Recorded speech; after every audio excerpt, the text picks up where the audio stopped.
Bahamas کے پانیوں میں غوطہ خور ایک نئی آبدوز کو خودکار طریقے سے چلانے کی صلاحیت ٹیسٹ کر رہے ہیں۔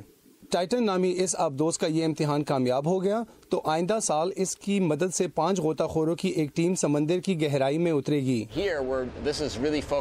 اس وقت یہاں محض ایک چیز پر کام ہو رہا ہے، اور وہ یہ کہ انسانوں کو لے کر اس آبدوز میں 4000 میٹر کی گہرائی میں اترنے اور پھر پانی کے انتہائی بڑے دباؤ کو جھیلنے کی صلاحیت ہے یا نہیں۔ ٹائٹن کی پہلی منزل شمالی بحر اوقیانوس کی تہہ اور وہاں ڈوب جانے والے ٹائٹینک بحری جہاز کا ملبہ ہے۔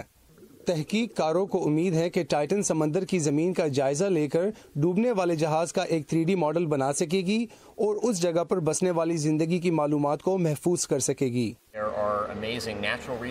وہاں حیرت انگیز قدرتی وسائل ہیں۔ 4000 میٹر کی گہرائی میں ہائیڈرو تھرمل راداریاں ہیں جو مخصوص طور پر غیر مرئی مخلوق کی زندگیوں سے جڑی ہیں۔ انہیں ایکسٹریموفائلز بھی کہتے ہیں۔ معدنی ذخائر بہت زیادہ ہیں، مولیبڈینم بھی ہے اور تیل، گیس اور قیمتی پتھر بھی موجود ہیں۔ پورا سمندر حیرت انگیز چیزوں سے بھرا ہے اور یہ سب 4 سے 6000 میٹر کی گہرائی پر نمودار ہوتا ہے۔